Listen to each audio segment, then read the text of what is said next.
Bonjour à vous toutes et à vous tous, on se retrouve pour une nouvelle semaine. Bonjour Miguel. Bonjour. On accueille notre nouvel invité, le Père Samuel, bonjour. Oui, bonjour. Vous venez du Togo pour prêter main forte, on va dire, à nos prêtres ici, et notamment du côté de la vallée du Prouné, puisque vous êtes aux côtés, entre autres, de l'abbé Bokétiamp et du diacre aussi, qui est très présent. Oui. Oui. Vous êtes arrivé quand ?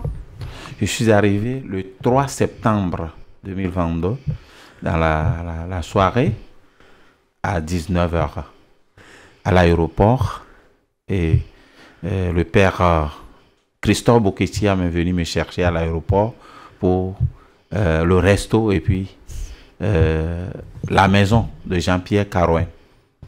Alors, comment c'est passé? Comment vous avez su que vous deviez venir en Corse? Comment ça s'est passé, cette rencontre avec la Corse? D'abord, je vais dire que c'est une grâce, parce que j'ai été d'abord surpris par cette nomination, parce que c'est la secrétaire de Monseigneur l'archevêque Bariga qui m'a appelé pour me demander si j'avais mon passeport, de lui envoyer. Là, je ne comprenais, je tombais des nues, je dis mais qu'est-ce qui se passe? Et puis, par la suite, j'ai compris qu'il faut faire les papiers et venir en Corse. Sans vous mentir, je ne sais pas, j'ai jamais entendu parler de Corse, pas tellement, mais je ne savais pas cette aventure avec Dieu. Mais c'était, je l'ai accueilli à cœur joie. Mais je me suis encore fait beaucoup d'idées sur ce que ça serait, comment ça va être, jusqu'à ce que le premier jour, quand je suis arrivé le 3 septembre à l'aéroport, le père Bokétiamp, que j'apprécie beaucoup, parce qu'il a pas sa sympathie, son accueil très chaleureux, alors ça m'a transformé déjà les idées. Je me suis dit que c'est comme c'est une maison, une autre maison de Dieu où je suis venu pour habiter. Donc, j'ai été un peu très ému par rapport à l'accueil. Et puis le dimanche où on m'a accueilli, d'abord on m'a accueilli par une émission bien avant la messe à la maison de Jean-Pierre Carouin. Et puis pour me poser des questions de comment est-ce que les choses se passent. La foule que j'ai rencontrée aussi, et puis la chaleur qui était au cœur de cette célébration m'a toujours impressionné et puis m'a mis aussi, comment dirais-je, de la joie, de la chaleur dans mon cœur. Pour ne pas perdre espoir, parce que quand on voit des milliers de fidèles chez moi, et puis arriver là, un petit nombre, je crois que normalement on doit penser qu'on est hors de son commun, mais j'ai vu la joie, même dans cette petite communauté qui est là, et ça m'a beaucoup impressionné, et j'ai été très ému. Alors, si on reprend dès le début votre histoire avec la Corse, oui. En fait, avant, ça dépend d'une mission que vous avez eue à l'archidiocèse de Lomé, au Togo. Et donc, on vous désigne là-bas, vous et vos confrères, pour aller dans des pays étrangers pour faire une mission, en fait. Oui, c'est ce qui se passe généralement chez nous. À moins que moi, dans cette histoire de Corse, je n'ai pas demandé, ce n'est pas moi qui suis allé demander, que j'ai trouvé une mission en Corse pour aller. C'est l'évêque qui m'a demandé. Et je crois, quand je l'ai rencontré, il a dit que c'est sur proposition de certains confrères. Et puis, on a validé le conseil presbytéral ou bien le conseil des consulteurs. On a mis devant eux et ils ont validé ma nomination, ou bien pour cette nomination, ou bien ce choix de venir ici. Alors, quand vous venez ici en mission, vous êtes envoyé par votre diocèse, hein, en fait, et c'est pour rester définitivement chez nous, ou est-ce que vous allez faire un chemin de pèlerinage dans l'Europe, par exemple? Ah, là, je crois que c'est une belle opportunité pour moi. On a l'habitude de dire que celui qui s'occupe, celui qui travaille à l'hôtel, il vit de l'hôtel. Donc, d'abord, ce que je pourrais dire, c'est l'évêque qui m'a envoyé, j'ai eu la mission de venir ici, et donc, il y a une convention qui a été signée entre votre diocèse et le mien.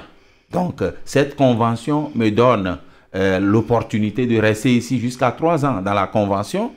avec la possibilité peut-être 2 ans après de pouvoir aller visiter ma famille chez moi. Et je crois que dans cette foulée où je suis, même le bienvenu ici, il y a déjà un voyage qui est prévu pour Rome en mai prochain, 2023.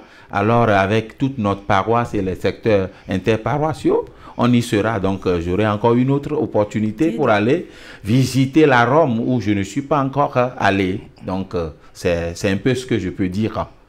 Merci beaucoup. On se retrouve demain. À demain. Merci. Bonjour, on se retrouve en compagnie du Père Samuel. Bonjour. Oui, bonjour. Bonjour Miguel. Bonjour.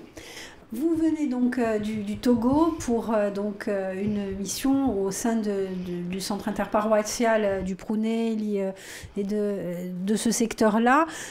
Alors vous nous avez dit hier finalement, bon, il y a eu d'abord ce choc d'être arrivé en Corse et puis ce choc aussi, chez vous les églises sont pleines, vous nous disiez un peu en micro, il y a 1500 à 2000 personnes par célébration, on arrive dans des paroisses comme Bastelica, comme Echka Soirée, là ou encore Portici, et on voit un tout petit nombre de personnes, ça doit être bizarre quand même.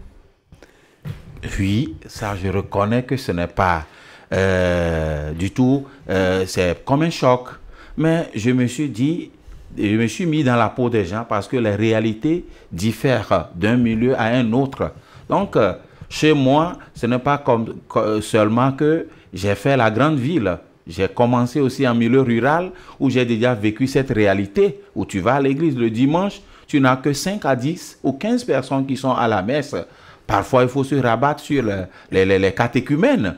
Et donc, j'ai déjà vécu, moi, la joie que je porte et la passion que j'ai pour le Christ me dit que ce n'est pas le nombre, mais c'est le cœur qui vient à cette célébration eucharistique. Donc, c'est ce que je peux dire.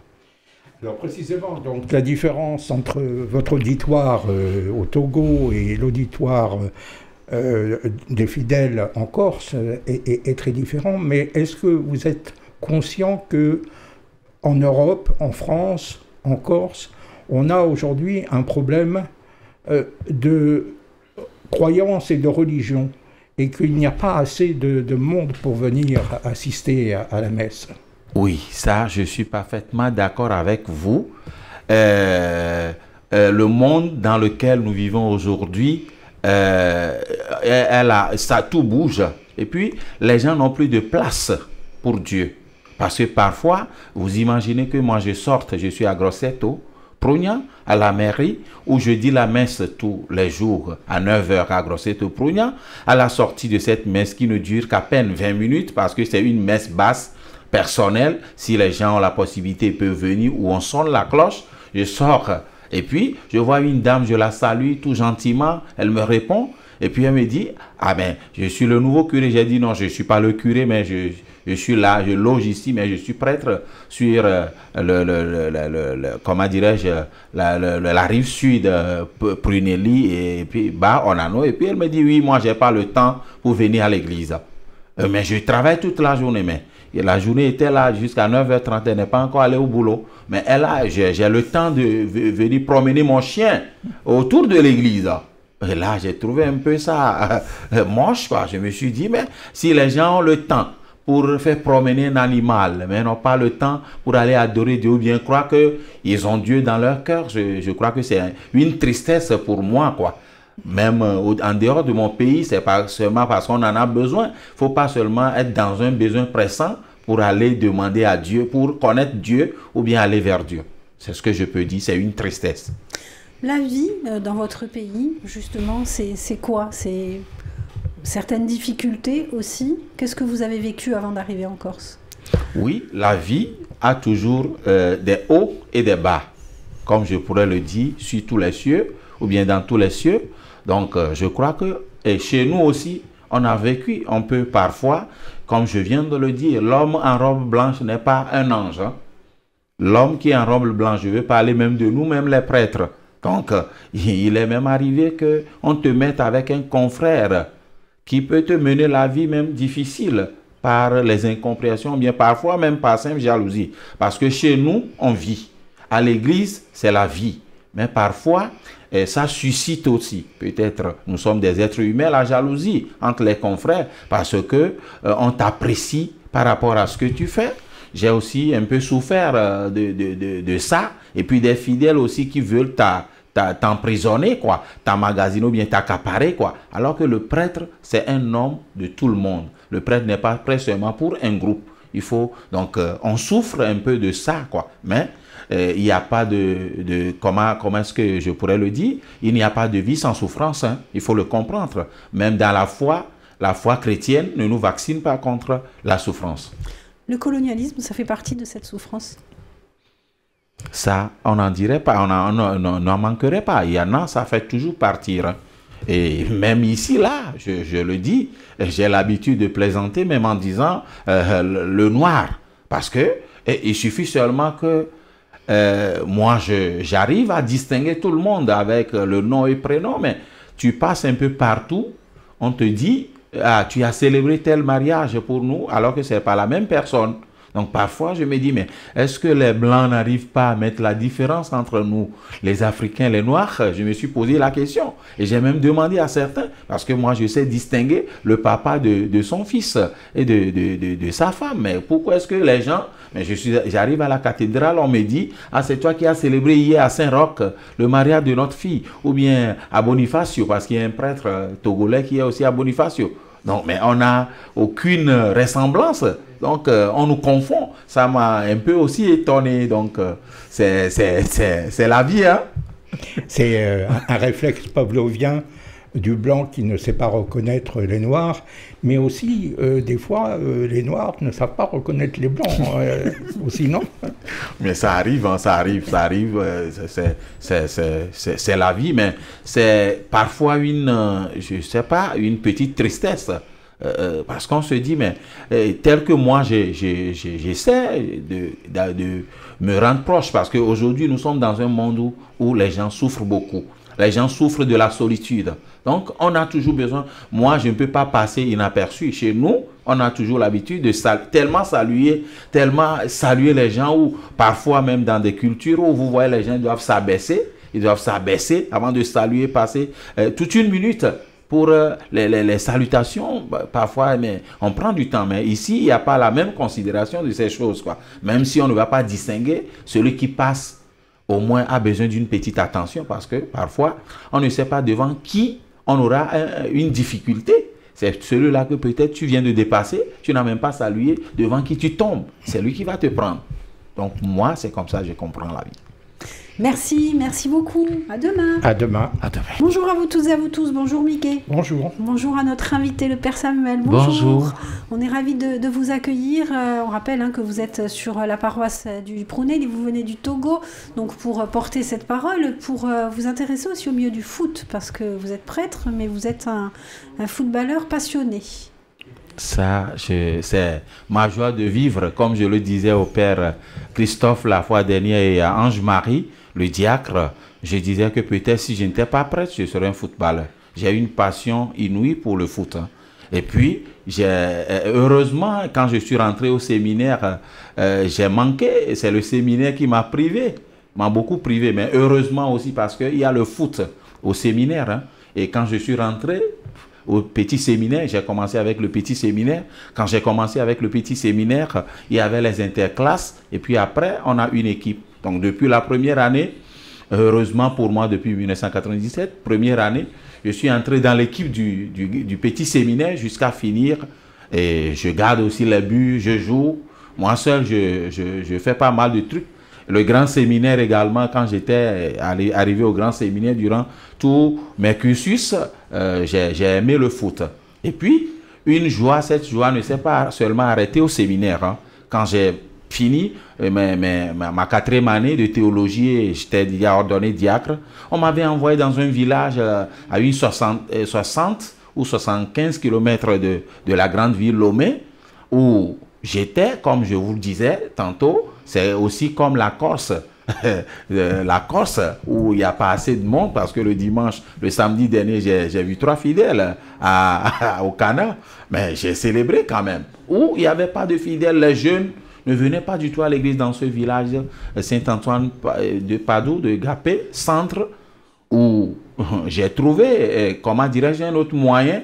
Le foot était le moyen que j'ai trouvé pour amener les jeunes à l'église. J'allais au terrain avec 3 ballons et je jouais. Donc, tous les jeunes venaient avec moi. On faisait le signe de croix.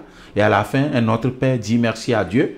Et puis, je passe le message. Le dimanche prochain, j'ai besoin de vous dire quelque chose à l'église. Alors là, j'ai fait ramener pas mal de jeunes jusqu'à ce que, et heureusement, il y a eu 3 coupes qui ont été organisées dans tout le canton. C'est mon équipe, l'équipe du père, qui a gagné, a remporté toutes les 3 coupes. Donc j'ai gardé, je me suis immortalisé. J'ai laissé pas mal de trucs. Donc le foot, même quand je suis prêtre, parce que je jouais même dans l'équipe. Hein. Je jouais même dans l'équipe, ce qui passionnait les gens. Je jouais à l'attaque. Quand je suis devenu prêtre, je jouais à l'attaque. Je marquais des buts, parfois même très fantastiques, où les gens étaient tellement fiers. Et puis, j'étais à la fois, je garde les buts, s'il le faut, ou bien je forme les jeunes à ça. Donc, ça a été toujours ma passion. Je ne crois pas que je m'en serais privé un jour. Hein. Alors, si un jour... l'entraîneur de l'équipe d'ACA, de l'équipe d'Ajaccio de foot, vous invite à venir à l'entraînement pour jouer un peu avec pourquoi pas, ce serait un plaisir, une grande joie de venir partager, même avec eux. Ce serait un grand plaisir pour moi de venir partager, hein, parce que ce serait une joie hein, pour moi hein, de venir partager, de venir assister hein, et jouer même avec eux. Hein. Avec plaisir. Sur le secteur interparoissial, vous parliez de cette mission par rapport à la jeunesse. C'est quelque chose que vous pourriez organiser ici aussi, peut-être avec les jeunes, même s'il y a des équipes plus ou moins organisées, mais faire un club, pourquoi pas, comme une Squadragorsa, mais du secteur interparoissial. Oui, je crois que le vendredi dernier, avec la réunion au niveau de l'aumônerie, j'en avais soulevé aussi, parce qu'il faut que je puisse connaître le chant des jeunes ou bien là où ils se retrouvent. Je voudrais même pas seulement me limiter au niveau du foot. Si c'est la musique, si c'est un peu partout là où les jeunes sont là, moi je vais être au cœur de leur assemblée pour leur dire un mot sur Dieu. Ça serait un plaisir et bienvenue si on m'invitait à ces rencontres. Ce serait avec plaisir. Eh bien alors on va essayer de vous faire rentrer peut-être dans la vie sociale de la Corse. Pourquoi pas, si je pourrais apporter un plus, ce serait avec plaisir, comme on pouvait en faire ailleurs. Et vous évoquiez donc le père Christophe Boquetian, vous évoquiez également le diacre Ange-Marie Bastille. Oui. On va le saluer quand même parce qu'il fait un boulot formidable, il est partout à la fois aussi. Il est partout, et puis il est la rue Secours, hein. Il est la rue Secours, hein. Et puis, une rue secours, ça veut dire qu'elle doit s'attendre à tout, hein, parce que tout peut changer. On n'a jamais prévu un accident, ou bien on n'avait jamais prévu une crevaison de roue. Donc, il est cette roue secours qui roule un peu partout. Et puis, la simplicité, moi je le dis, hein, quand on arrive, il faut observer, on n'a pas besoin de perdre assez de temps. Le père Christophe Boquetiam, il est au top, hein. L'humanisme, moi, je parle de l'humain, le côté humain. C'est ça que moi, je vois. Quand une personne est tellement spirituelle, prie Dieu, fait tout, mais que le côté humain manque, je crois que Dieu est plus humain que nous, les humains. Donc, je les apprécie tellement. Et eux aussi, je crois que c'est dans la réciprocité. Hein, ce n'est pas que je suis en train de, comment dirais-je, je suis en train de les flatter. Les flatter, oui. Hein, je ne suis pas en train de les flatter. Merci bien. Merci beaucoup. Merci, à demain. À demain. Bonjour et bienvenue. On se retrouve avec Miguel. Bonjour. Bonjour. Le Père Samuel est notre invité. Bonjour. Bonjour. On a parlé, on a évoqué le colonialisme en milieu de semaine. La vie au Togo, c'est quoi avec la présence française qui est très importante, trop importante aussi, qui enlève peut-être des droits aux vrais... Moi, je pourrais déjà d'abord dire que ce n'est pas seulement au Togo. Parce que même en venant ici, hein, pour de petits papiers en tant que prêtre, ce n'est même pas encore facile. Alors que malheureusement, quand les Français arrivent au Togo, ils n'ont pas les mêmes rigueurs de choses, pas du tout. Hein. Il n'y a pas la même rigueur à laquelle nous sommes soumis ici en France. Donc parfois je me dis, mais dans quel pays ou bien dans quel monde on est aujourd'hui où déjà c'est une injustice pour moi, parce que les hommes, nous sommes toujours égaux devant Dieu. Hein. La blancheur de la peau, la couleur de la peau n'est rien hein, devant Dieu. Hein. Quand le Christ revenait, il serait le même pour nous tous. Donc je crois que cette influence gagne du monde, pas seulement ici, mais aussi chez nous, sur dans notre propre pays. Malheureusement, parfois, c'est celui-là qui vient, le blanc fait encore la loi. Et celui-là même qui est du terroir est parfois même encore opprimé. Moi, j'ai ce cœur qui saigne parfois devant certaines situations où l'étranger, je ne parle pas seulement du blanc, l'étranger, le Libanais, le Chinois, c'est eux qui viennent faire la loi et c'est eux qui viennent s'installer. Et malheureusement, parfois, je me dis que nous sommes un petit pays un peu riche, hein, parce qu'on a beaucoup de choses qui peuvent nous suffire largement à vivre, mais il y a encore des gens qui meurent de faim. J'ai fait le village, les gens n'arrivent même pas à trouver 1 euro pour pouvoir s'acheter à manger. Dans quel monde sommes-nous alors qu'à côté de ça, les gens, il y a la poubelle. À côté de ça, comment dirais-je, les gens roulent, ou il n'y a pas d'électricité dans des pays, ou bien on demande même parfois de mettre l'électricité aujourd'hui avec les panneaux solaires où on doit éclairer un village, quelqu'un le prend malheureusement et le met devant sa maison qui est même déjà éclairée. Parfois c'est ce genre de choses dont nous sommes parfois victimes, ou bien dont les populations sont victimes, et le prêtre au cœur de cette injustice sociale ne peut pas se taire parfois. Il faut un prophète, moi je le dis, qu'aujourd'hui tous les prêtres, hein, la plupart de nous les prêtres, on a peur, on a perdu le charisme de prophétie. Le prophète doit dénoncer. Le prophète d'abord est un témoin. Et ce qui ne va pas, il doit avoir le courage de le dire. Aujourd'hui, on a peur de dire pour pouvoir manger dans le plat de l'autre, ou bien pour pouvoir rompre avec une amitié qui est rose. Donc moi, je suis peut-être contre. J'aurais bien aimé que nous tous, nous puissions manger, et que le peu que nous avions, comme le pauvre Lazare, parce que nous savons bien qu'ici, on peut avoir la belle vie, mais de l'autre côté, ce n'est pas la même chose. Donc c'est moi, mon point de vue sur cette situation. Alors, précisément, est-ce que ce n'est pas le monde religieux, l'Église, qui aujourd'hui a un peu failli à son devoir, et comme vous disiez tout à l'heure, peut-être qu'il faudrait que les prêtres, qui soient au Togo, en Corse ou en France ou n'importe où ailleurs, puissent reprendre le combat de ce refus de la société, du partage, et de la solidarité. Peut-être qu'il y a beaucoup de choses à faire encore. Il y a eu un problème, je pense, où on a laissé les choses se faire parce qu'on pensait que tout était arrivé, et en fait, ce n'est pas arrivé. Oui, je crois que là, la balle est dans notre camp aujourd'hui. Et je me retrouve encore un peu avec beaucoup de fêtes que vous organisez à l'église. Là, je crois que c'est bien le contraire. Pour chez nous, où si les gens, même si c'est peu de personnes qui arrivent à apporter quelque chose pour une messe célébrée, pour avoir encore la joie de la famille, un petit apéritif partagé ensemble, c'est encore ce qui manque chez nous, hein? Ce qui manque chez nous, où on peut encore se retrouver. Celui qui a même plus d'argent, moi je peux vous le dire, hein, celui qui gare la 4x4 à côté, il ne veut même pas donner 2 euros pour pouvoir apporter quelque chose. Il est plus pingre que celui-là même le pauvre, qui donne encore. Donc je crois que nous les prêtres, nous devons quand même reprendre la marche pour donner au moins un coup de pouce, c'est important. Les gens nous attendent, les gens veulent nous voir. Le Christ, il a été un témoin. Et c'est tout ce que nous devons apprendre, quoi. Il y a beaucoup de personnes qui parlent, mais peu arrivent à témoigner. Il faut que nous puissions aller à l'acte, nous-mêmes d'abord. Est-ce qu'un prêtre doit redevenir militant ?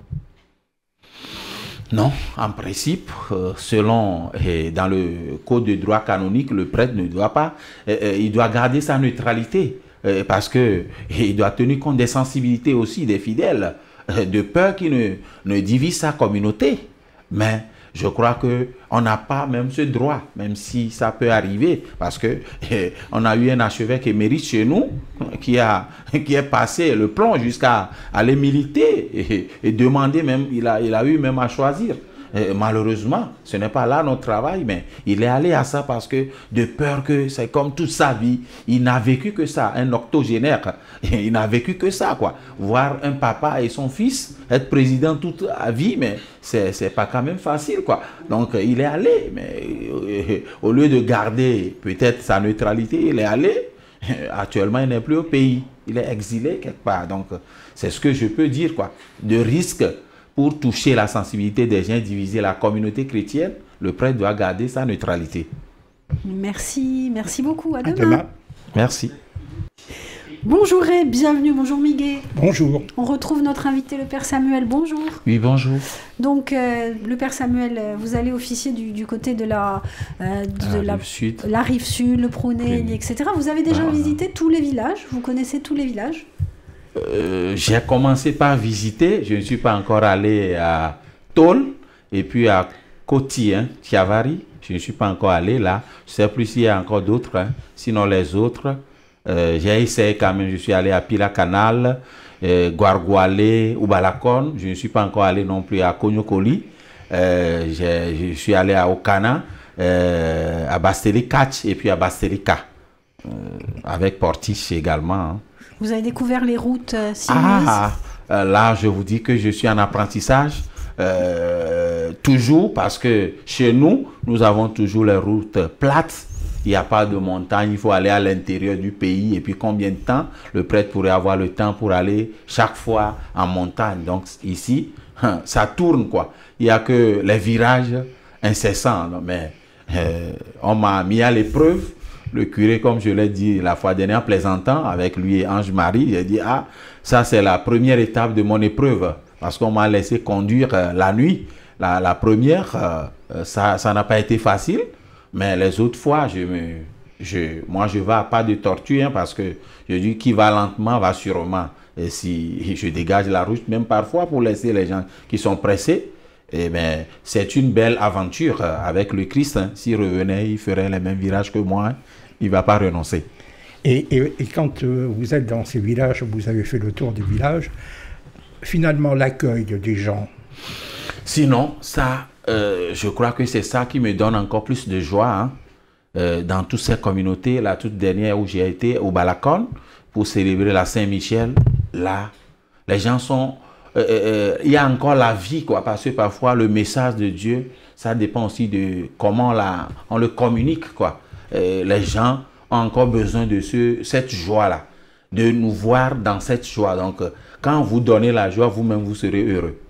Donc, je crois que c'est ce que je peux, même si c'est le peu de nombre, il y a au moins une attention que les gens, encore de la considération qu'on a pour le prêtre. Et là, ça me fait chaud au cœur.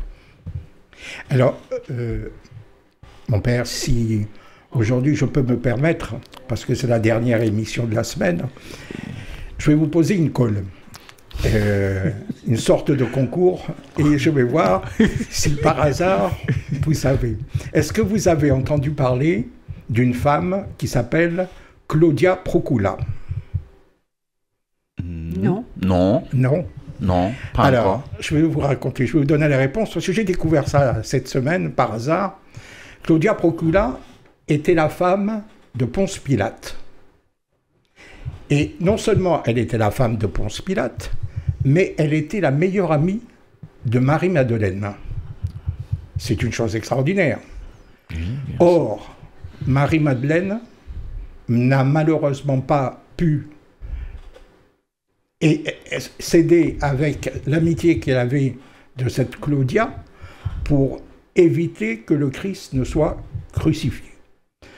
Et donc, pour en revenir en fait à ce que je voulais vous demander, est-ce que finalement, quoi qu'il arrive, le destin n'est pas plus fort et que quand Dieu a décidé quelque chose, il faut que cela arrive?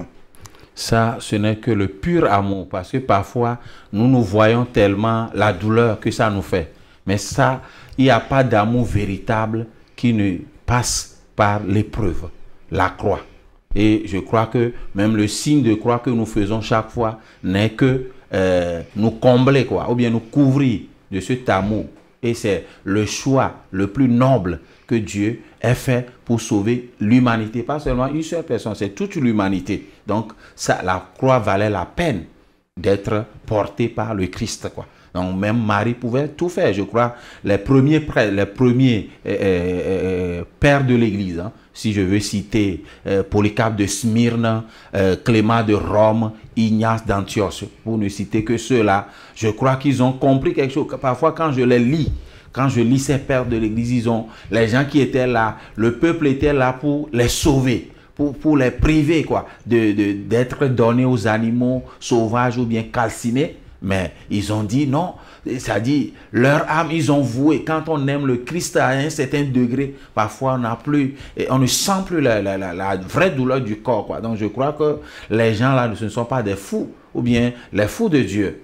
C'est les fous de l'amour même de Dieu. Donc on peut parfois permettre, quoi. Même si Marie-Madeleine faisait quelque chose, le Christ, quand il reviendrait sur la terre, il va encore aimer porter la croix pour nous sauver. Eh bien, voilà une bonne histoire. Très bien. Merci beaucoup, Michel. Merci, Père Samuel, d'avoir passé cette semaine en notre compagnie. On va vous laisser aller sur les routes sinueuses et sur les terrains de foot également, en espérant que vous nous porterez chance pour le match entre l'ACA et le PSG qui va arriver très très bientôt. À bientôt. Merci bien. Au revoir. Au revoir.